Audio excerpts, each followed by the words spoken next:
Concorde, a aeronave que torna realidade a viagem supersônica. Delgada e graciosa, voando 2 vezes na velocidade do som, um símbolo de prestígio com um recorde perfeito de segurança. Mas 113 pessoas morrerão daqui a 120 segundos. Agora, utilizando avançada tecnologia computadorizada, revelaremos exatamente o que deu errado. Desastres não acontecem simplesmente. Eles são uma sequência de eventos decisivos. Conheça as determinações fatídicas naqueles segundos finais antes do desastre. Segundos fatais. Concorde. Europa. França. Paris. 25 de julho de 2000. Aeroporto Charles de Gaulle. 12h30 da tarde. 100 homens, mulheres e crianças fazem o check-in para o voo AF4590. Vieram de todas as partes da Alemanha na expectativa de uma viagem única. Férias de sonho, custando no mínimo $13 mil cada. Começa com um voo no Concorde para Nova York.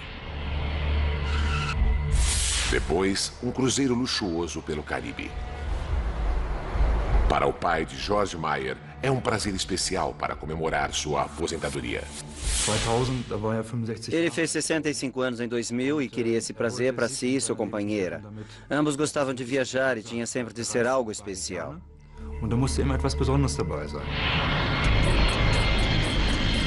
O Concorde é um avião como nenhum outro. Elegante, luxuoso e, acima de tudo, super veloz. Voando a mais de 2.200 km por hora, o Concorde une a América do Norte a Londres ou Paris em 3 horas e 45 minutos. A forma exclusiva do Concorde, com uma cabine compacta e amplas asas deltas, permite que ele risque o céu 3 km a cada 6 segundos. John Hutchinson pilotou o Concorde durante 15 anos. A melhor forma de descrevê-lo é simplesmente dizer que era um puro sangue. Uma estrutura linda que responde bem aos comandos como um vencedor de um grande prêmio.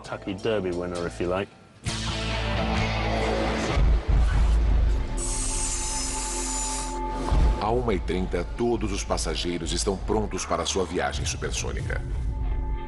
O piloto, o capitão Christian Marty, já está no cockpit preparando-se para o voo.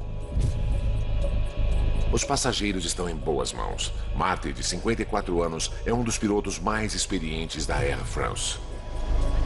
Um aventureiro de talentos extraordinários.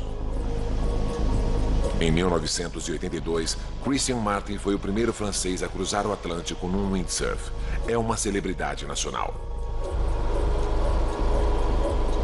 A bordo do Concorde, o capitão Marty faz a verificação pré-voo.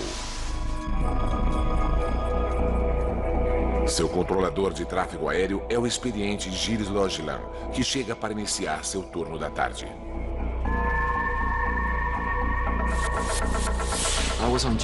Eu estava de serviço na torre de controle sul do aeroporto Charles de Gaulle, em Paris. Não era o meu plantão, mas na véspera um colega me pediu para trocar. Ele fez o meu horário da manhã e eu fiz o seu turno da tarde. Com a troca de turno, ele ganhou um presente inesperado. Gilles Logilin é o controlador responsável pela decolagem do Concorde. O Concorde é um dos mais belos aviões que eu já vi. Sua linha é pura. Eu gostava muito de vê-lo aterrissando e decolando. Durante a verificação pré-voo, o capitão Marty vê que o motor número 2 apresenta uma falha técnica. Uma pequena peça precisa ser trocada. Não é nada sério, mas a segurança do Concorde é sempre prioritária. Com 900 mil horas nos 40 mil voos realizados, jamais houve uma fatalidade. O reparo atrasa a partida do Concorde em 1 hora. 13h54. Os passageiros começam a embarcar. Entre eles, encontra-se a família Air, Christian e Andrea e seus filhos Maximilian e Catarina. Klaus e Margaret Franzen são professores que economizaram 20 anos para esta viagem. Famílias comuns saindo para uma aventura incomum. Às 4h35 da tarde, o Concorde está pronto para decolar. A bordo, a ansiedade aumenta à medida que o jato supersônico taxia na pista. Na torre de controle, Gilles Logelin autoriza a decolagem do voo 4590 da Air France na pista 26 à direita. São 4h40 da tarde. Até então, para passageiros e tripulantes, tudo está normal. O capitão Marty alinha o avião na cabeceira da pista, pronto para liberar a potência dos 4 motores Rolls-Royce do Concorde. Para o piloto sênior John Hutchinson, um momento como este é sempre especial. Quando abrimos os reguladores de gasolina para a potência total, sentimos uma grande vibração de força enquanto o avião acelera pela pista. E tem-se a sensação de que a única coisa que ele quer é elevar-se no ar o mais rápido possível para o seu ambiente natural.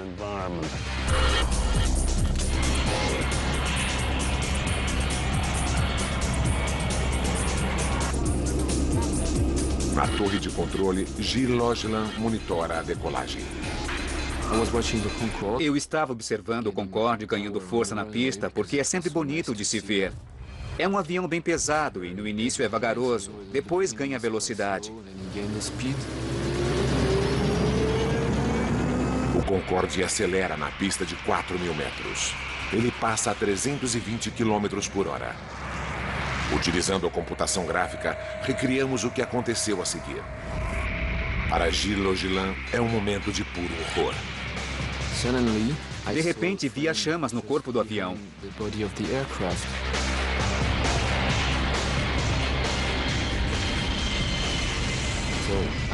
Corri para o microfone e disse: Air France 4590, as chamas atrás de vocês. O capitão Marty não pode ver as chamas e com uma aceleração de 320 km por hora, o Concorde tem que decolar. Restam só 2.000 metros de pista e o Concorde precisa de 3.000 para ter a chance de parar em segurança.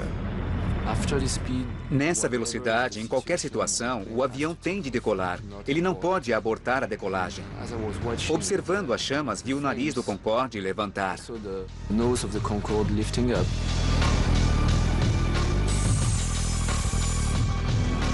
Às 4h43 e 15 segundos, o capitão Marty puxa o manche. O Concorde levanta voo. Foi assim que as testemunhas viram o voo AF4590 do Concorde. Martine Bonnet trabalha em um escritório na margem oeste do aeroporto. Às 4h44, ela tem uma visão aterradora. Eu estava olhando pela janela e vi o Concorde decolando lentamente com a parte traseira em chamas. Senti muito medo porque, com tanto fogo, achei que o avião ia explodir bem na minha frente. Peut-être exploser juste là devant nos bureaux. A aeronave danificada prossegue em seu voo.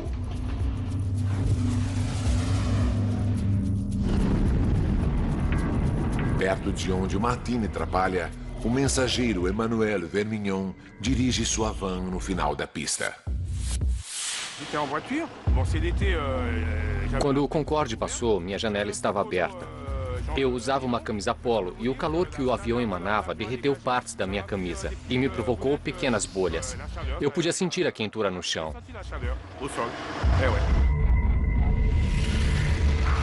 Enquanto o capitão Marty luta com o controle para ganhar altitude, fora de suas vistas, as chamas envolvem a asa esquerda.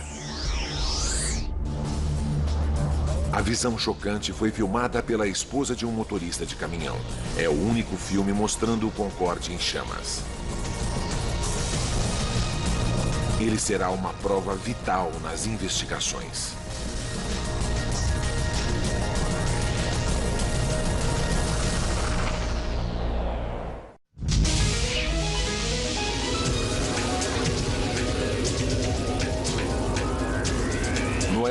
aeroporto de Paris, um Concorde supersônico acabou de decolar. Mas agora o avião está em chamas e 109 passageiros a bordo estão em perigo. Os próximos 69 segundos serão críticos. 4h43 e 30 segundos. O Concorde luta para manter-se no ar. São apenas 30 metros do chão e o avião danificado está em rota de colisão. A cidade de Gonesse, com seus 25 mil habitantes, está diretamente em sua rota. Christine Turpin se dirige ao seu posto de gasolina em Gonesse.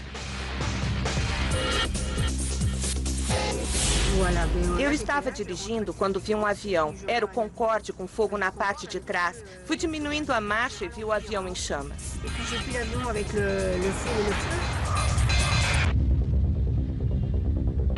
O capitão Marty está ficando sem opções. A asa esquerda do Concorde está se desintegrando. O empresário Patrick Tess está diretamente na rota do avião. Eu estava no escritório falando com uma cliente. A janela dá para a pista. Fui interrompido por um barulho tremendo. Era o Concorde em chamas, inclinando-se violentamente.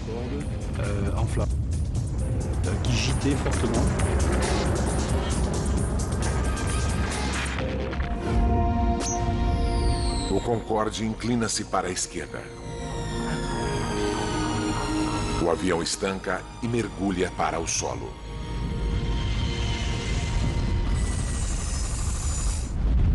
São 4h45.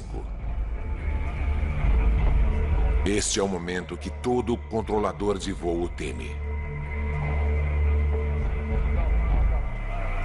Gilles Logelin pega o microfone. Eu chamei o avião dizendo: Air France 4590 está ouvindo. Air France 4590 está ouvindo. Disse isso 2 vezes. Air France 4590 está ouvindo. Não houve resposta.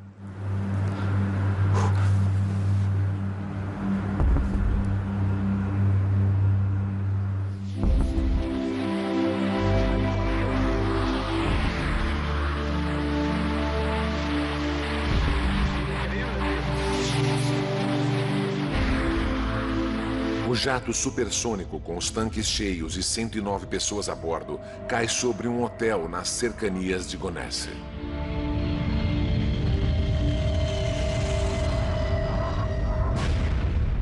Uma apavorante bola de fogo cai sobre o prédio.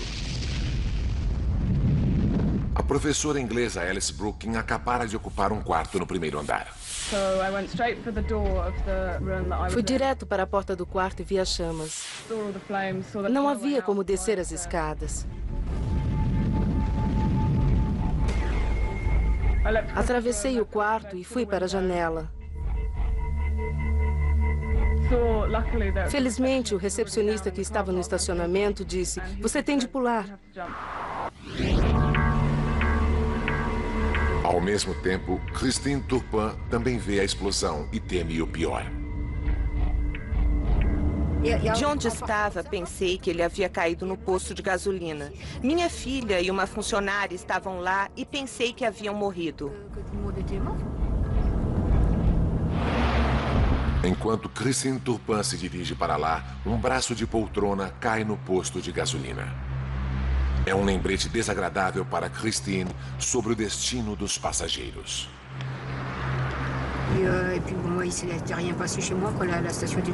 Ao se ver um braço de poltrona, não se pode deixar de imaginar que deve ter sido dos passageiros a bordo do avião.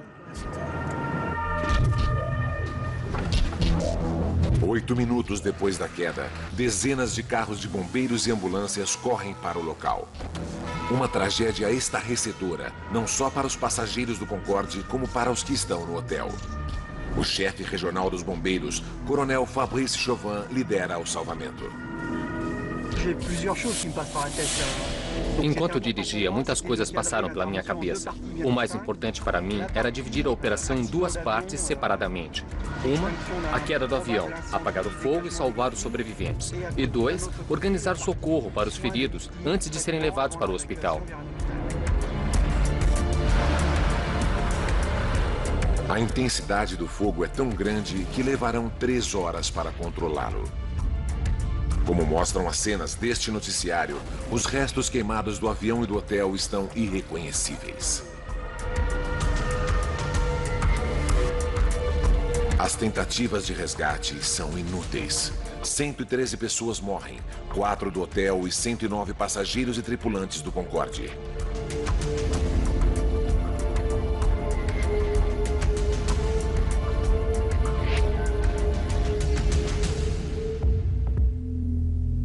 Três gerações da família Ayer morreram.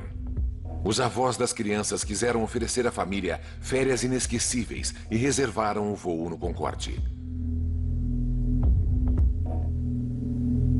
Os professores Klaus e Margaret Franzen economizaram durante 20 anos para voar no Concorde. A equipe de salvamento começa a trágica tarefa de retirar os corpos do local do acidente.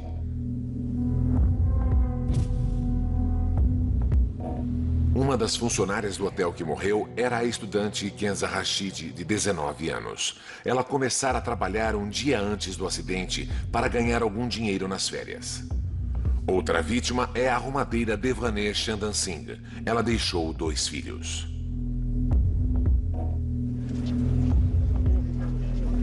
A maioria dos corpos foi carbonizada e os médicos legistas só poderão identificar as vítimas pelas arcadas dentárias.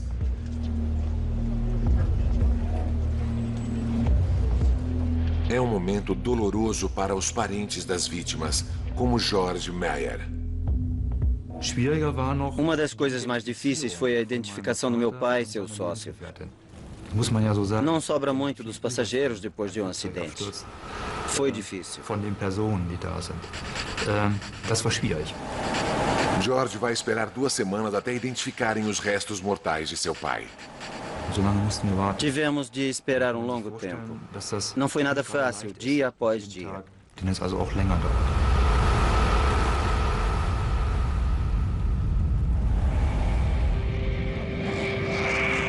O acidente surpreende a todos. O Concorde, o rei dos céus, o avião que tornou realidade a viagem supersônica, o sonho realizado de muita gente, jamais tivera um acidente fatal até este momento. Foram apenas 120 segundos para destruir esse recorde perfeito.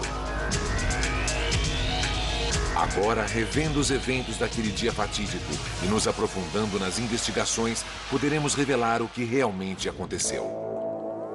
Uma precisa simulação computadorizada nos levará aonde nenhuma câmera pôde chegar, o coração da zona do desastre.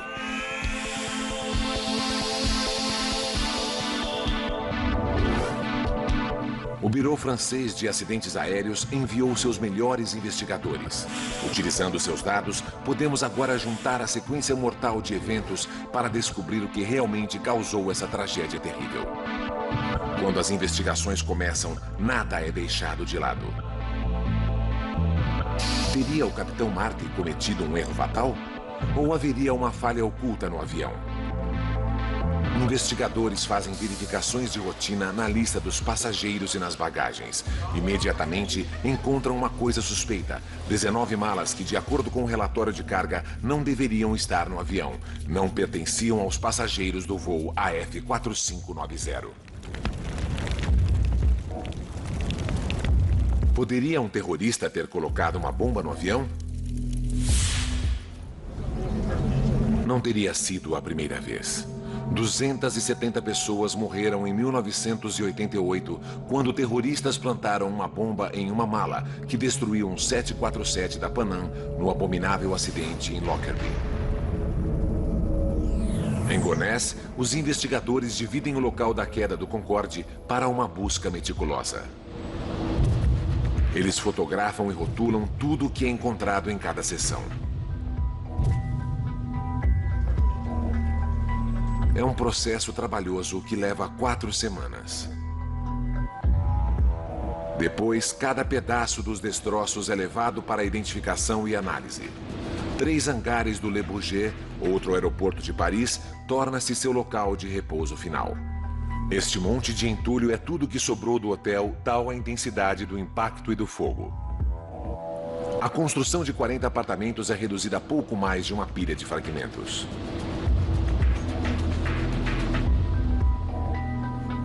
E isto foi o que sobrou do Concorde. Um dos mais belos exemplos da engenharia moderna agora é apenas um emaranhado de borracha queimada, alumínio, plástico derretido e canos partidos.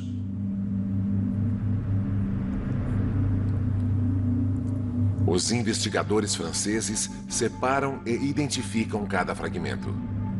Entre estes restos queimados jazem importantes pistas para elucidar a causa da queda do Concorde.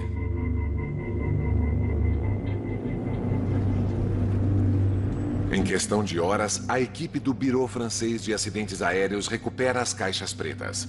Essas peças são carregadas em todos os aviões para gravar dados técnicos importantes e principalmente a conversa dos pilotos no cockpit. Eles analisam as caixas pretas. Não há som de explosões e fica claro que não se pode culpar o terrorismo. Os investigadores são forçados a buscar uma nova pista. Eles se concentram no reparo do motor ordenado pelo capitão Marty pouco antes da decolagem. Eles sabem que o Concorde havia voltado de Nova York no dia anterior, com um inversor de empuxo defeituoso no motor número 2. O inversor de empuxo ajuda a frear o avião depois da aterrissagem. Os investigadores analisam a gravação dos dados do voo, mas não encontram provas de que um inversor de empuxo defeituoso possa ter causado o acidente. Aumenta a pressão para se encontrar uma resposta.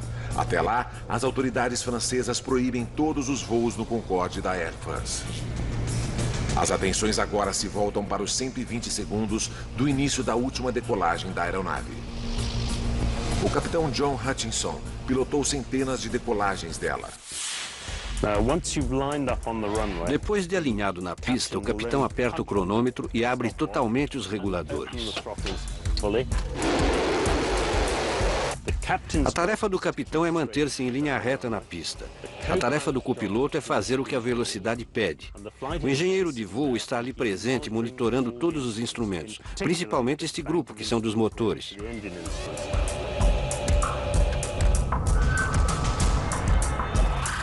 Dados da caixa preta deixam claro que tudo estava normal até que o Concorde atingisse 323 km por hora. O Concorde está agora a 79 segundos do desastre.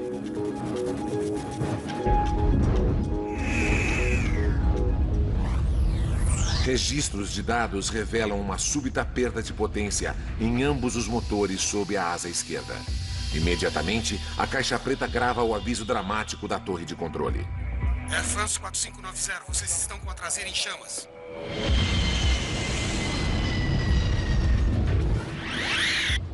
Apesar do aviso, o piloto Christian Marty tinha passado o ponto de retorno. Não há pista suficiente para parar em segurança. Ele teve que decolar. Ele puxou o controle de coluna para levar o avião a seu ângulo de 12,9 graus. Estava tendo problemas com os motores esquerdos, que não produziam a potência que deviam, e se esforçando muito para que a aeronave ganhasse velocidade. Mas com certeza estava sendo vencido pelos problemas dos motores esquerdos.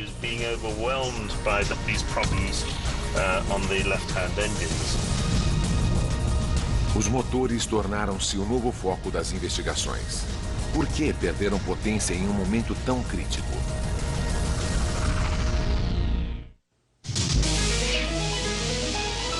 Com apenas 2 minutos de jornada, o voo 4590 do Concorde da Air France cai matando 113 pessoas. Um golpe devastador na primeira aeronave supersônica do mundo. Utilizando computação gráfica avançada com base no relatório oficial, nos aprofundamos na investigação para revelar a sequência mortal de eventos. Os investigadores sabem que os dois motores esquerdos perderam potência quando o Concorde ultrapassou os 323 km/h na pista. Mas por quê? Então, houve um novo e importante dado. Os investigadores franceses encontraram vários fragmentos de pneus na pista, um deles pesando 4,5 kg. Testes confirmam rapidamente que pertencem ao Concorde. É uma pista significante. Por quê? Porque os pneus do Concorde se dilatam em pressão extremamente alta, o que os torna mais propensos a estourar que os de outras aeronaves, principalmente durante pousos e decolagens. O piloto John Hutchinson explica. Quando o capitão levanta o avião, ele está comprimindo o trem de pouso na pista. E a pressão se torna maior nos pneus e nas rodas naquele ponto em especial.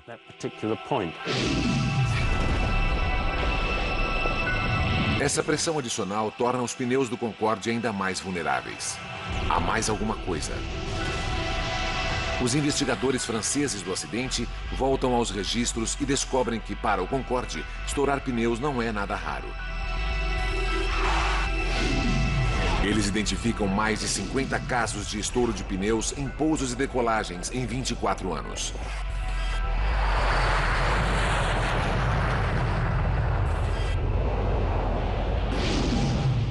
Um dos piores incidentes envolveu outro Concorde da Air France, dessa vez no aeroporto Dulles, de Washington, em 1979. Bill Lightfoot era um dos passageiros naquele dia.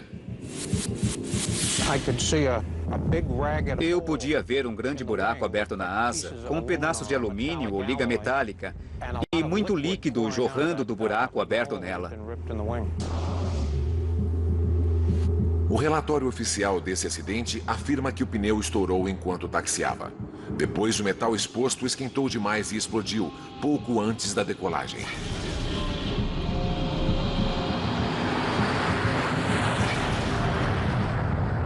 O avião decolou, mas 20 minutos mais tarde voltou ao chão em segurança. O avião sobreviveu a esse susto que causou uma grande vistoria de segurança nos pneus. Os engenheiros do Concorde instalaram sensores para detectar pneus subinflados, modificaram procedimentos de inspeção de rodas antes de cada voo e, o mais importante, como explica o especialista em aviação David Learmonth, desenvolveram pneus mais fortes que podem suportar 2 vezes o peso de sua carga normal. O requisito em voos de teste era podermos ter um pneu estourado na decolagem e podermos completá-la sem pneu algum.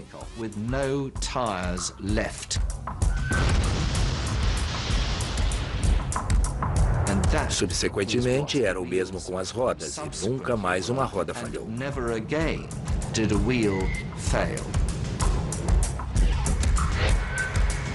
Isso até 18 anos mais tarde, quando alguma coisa errada acontece.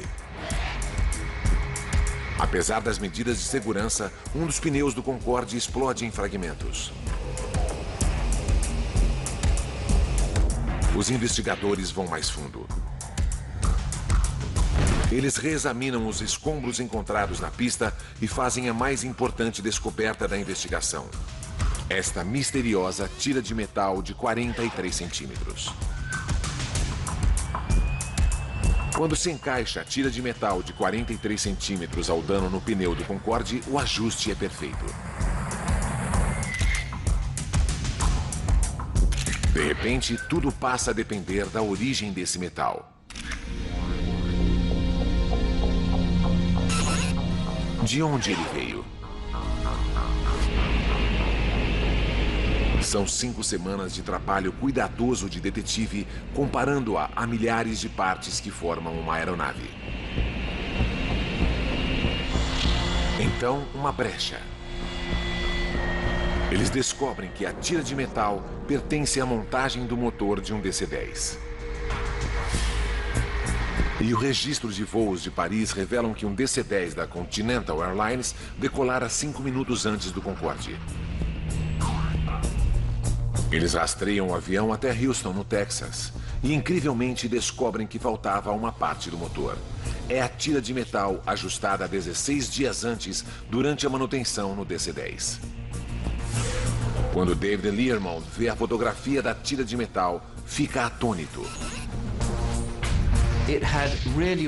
Tinha bordas ásperas e não porque o Concorde havia passado por cima dela. Tinha sido cortada grosseiramente. As bordas não eram retas. Outra coisa, foram feitos orifícios para parafusos ou rebites que se espalhavam por toda a parte.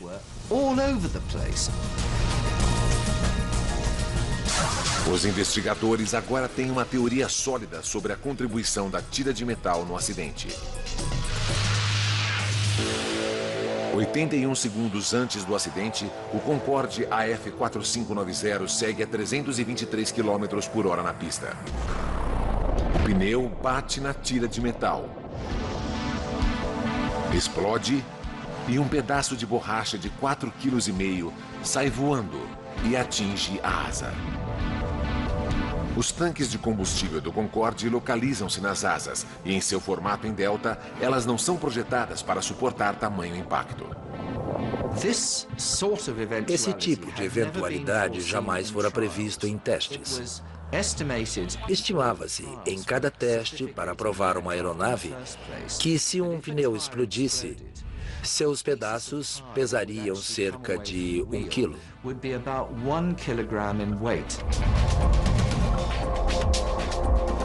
O pedaço de borracha que atinge a asa do Concorde naquele dia pesa quase 5 vezes mais, 4,5 kg. Ninguém pensara nesse tipo de impacto.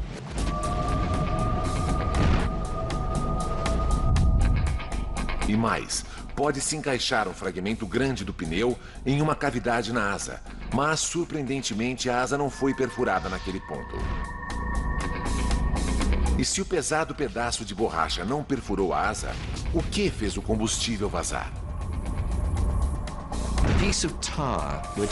O pedaço de pneu que atingiu a asa e a danificou era tão grande e chato que, embora muito pesado, não perfurou a asa. Mas causou uma onda de choque tão forte no combustível que abriu uma brecha no tanque da asa para o lado de fora. O choque foi enorme.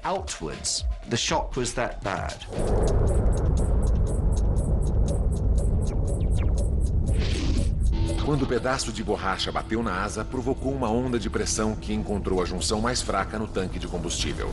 O combustível esguicha do tanque. 75 litros de combustível jorram sobre o motor a cada segundo. Mas mesmo derramado sobre o motor, precisa de uma fagulha que cause a ignição. De onde veio essa fagulha?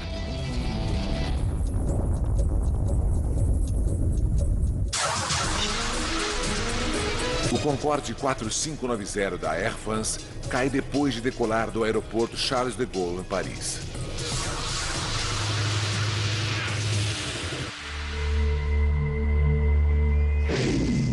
Nossos gráficos podem simular uma câmera virtual na pista para revelar a causa do acidente. Quando o avião desliza pela pista, uma grosseira tira de metal fura um pneu. 81 segundos antes do acidente, um pedaço de borracha atinge os tanques de combustível. O combustível jorra sobre os motores. Não basta isso para causar uma catástrofe. É preciso uma fagulha.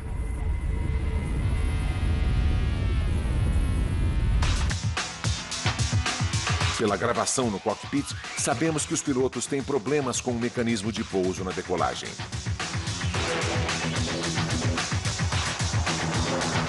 Enquanto o Concorde luta para ficar no ar, o piloto Christian Marty busca levantar o trem de pouso. Mas ele se emperra aberto.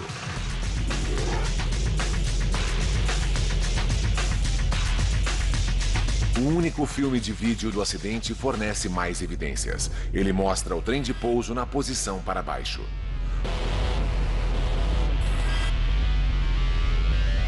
O que impediu que as rodas se retraíssem? A explicação mais plausível pode ser vista nesta simulação do computador.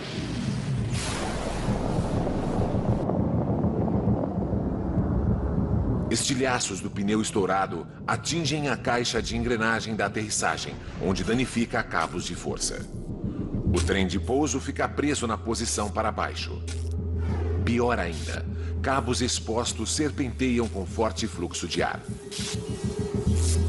Se os cabos expostos se tocarem, soltarão fagulhas. Por fatalidade, eles se tocam. Esse contato inflama o combustível que vaza. Naquele momento, o Concorde se torna uma bomba voadora.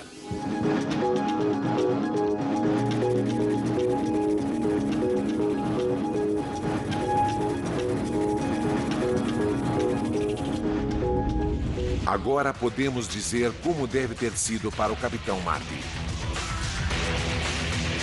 Da poltrona do piloto, ele não pôde ver as chamas.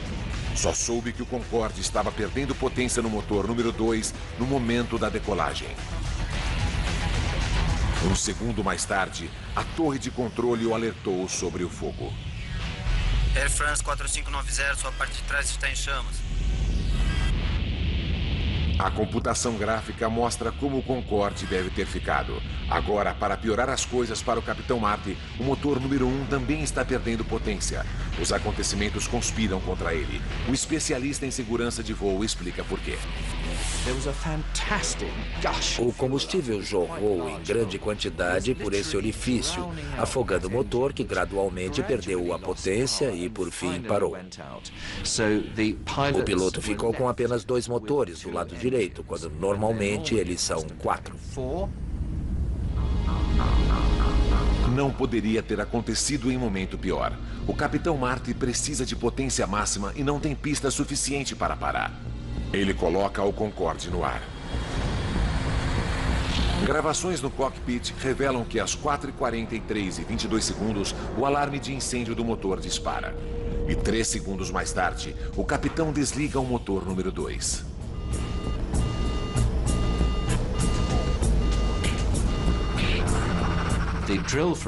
O procedimento para incêndio é desligar o motor, cortar o suprimento de combustível e tentar o extintor de incêndio para apagar o fogo.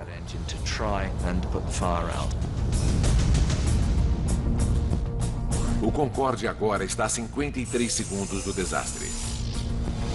Gilles Logelan, na torre de controle, ajuda como pode o Capitão Marty. Faça como preferir, a prioridade é sua para voltar à pista. Mas a 60 metros, o Concorde está baixo demais para manobrar. Em vez disso, o Capitão Marty tenta levar o avião danificado para a pista mais próxima, no aeroporto Le Bourget, a 5 quilômetros à frente. Mas há um novo problema para o Capitão Marty. O fogo agora é tão intenso que a asa do Concorde está derretendo e se desintegrando. A ponta de trás da asa do Concorde é o controle conhecido como Elevon, que permite ao piloto elevar ou baixar o nariz da aeronave. O fogo foi tão forte que a estrutura de trás do avião estava virtualmente se evaporando. Os controles essenciais do piloto estavam sendo destruídos. Ao mesmo tempo, os detectores de fumaça dos toaletes eram ouvidos nas gravações. Para os passageiros, vapores na cabina tornam as condições insuportáveis. O Concorde está agora a 49 segundos do desastre.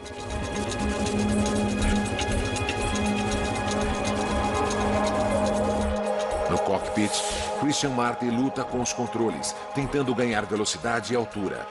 Mas está sendo vencido pelo fato de que a asa e seus controles estão se desintegrando.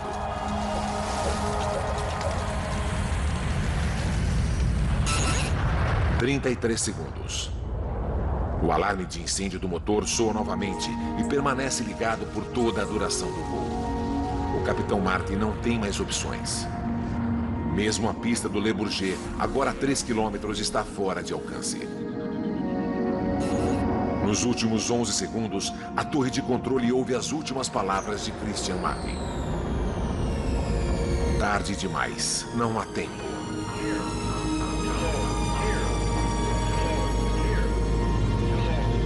Faltando 4 segundos, o avião mergulha a 15 metros. O ato final foi o avião erguer-se e atingir cerca de 110 graus de inclinação lateral. Naquele momento, o avião tornou-se completamente incontrolável. 3 segundos. O Concorde não se mantém mais no ar. Ele para e começa a tombar para a esquerda. Há um hotel diretamente abaixo. O avião está prestes a cair.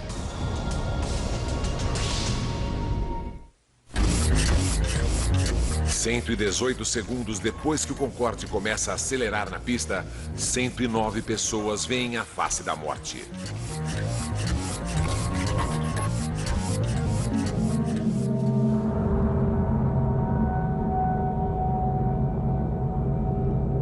Dois segundos mais tarde, ele cai sobre um hotel de aeroporto.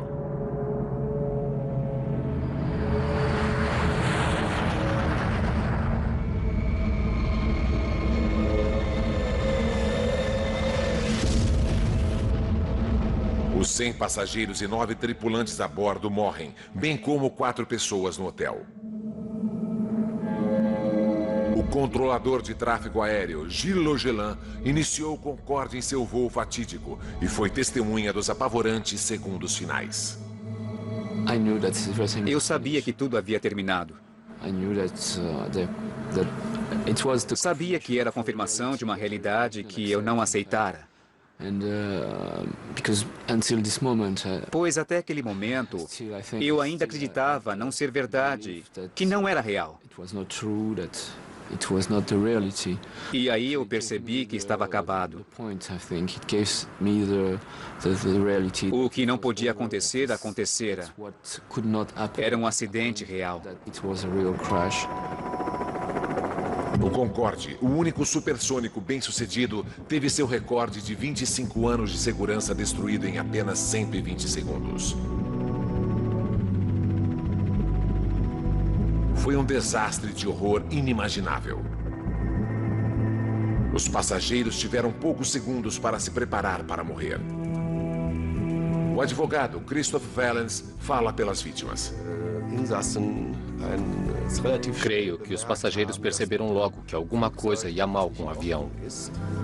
Ele não subiu, e então uma asa pegou fogo. Ele voava a baixa altitude, logo acima do chão. Depois, o avião começou a virar. Acho que eles perceberam logo que algo terrível estava para acontecer. E devem ter se preparado para morrer. 2 dias mais tarde, permitem que os parentes coloquem flores no local do acidente.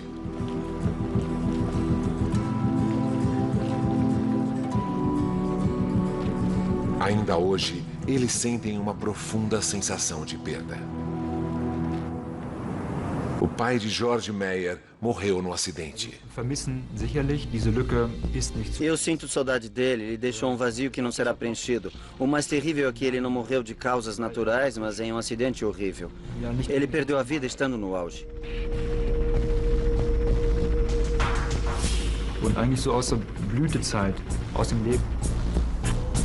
O desastre também foi traumático para os sobreviventes da cidade de Gonesse. O empresário Patrick Tess escapou milagrosamente. Ele trabalha ao lado do hotel destruído pelo Concorde. Até hoje, ele relembra fatos.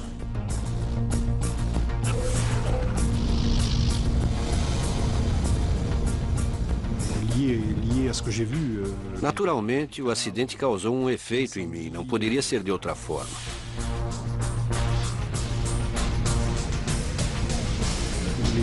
Ver o que eu vi, os corpos, o fogo, os ferimentos, foi horrível. O odor de carne queimada é terrível. C'est terrible, le kérosène, les odeurs de chair grillée, c'est terrible.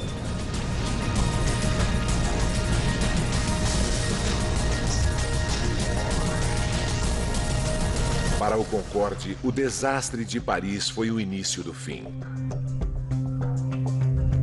3 semanas depois da queda, todos os voos do Concorde são suspensos. A Air France e a British Airways, as duas companhias que voam com o Concorde, têm que fazer grandes modificações da segurança. Pneus são reforçados para que continuem funcionais, mesmo se perfurados por uma lâmina de 30 centímetros.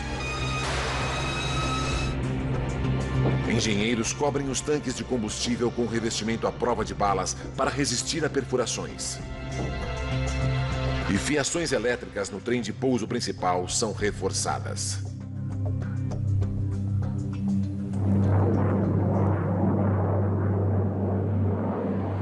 Mas o Concorde nunca mais recuperaria sua antiga glória. 14 meses depois da queda, ele voltou a voar. Mas o custo para manter e melhorar a frota envelhecida é alto demais. O número de passageiros cai vertiginosamente. Em 24 de outubro de 2003, o Concorde leva passageiros pela última vez. A primeira era de passageiros supersônicos chega ao fim. O Concorde agora é apenas uma relíquia de museu. Aquela fatídica tarde de julho em Paris deveu-se a uma crítica sequência de eventos. Uma simples tira de metal na pista perfura um pneu, lançando pedaços do pneu contra a asa. Uma onda de pressão causa a erupção do combustível do tanque e os fragmentos voam para debaixo do trem de pouso, onde atinge um cabo elétrico. Uma fagulha se inflama, causando um inferno no momento crucial da decolagem.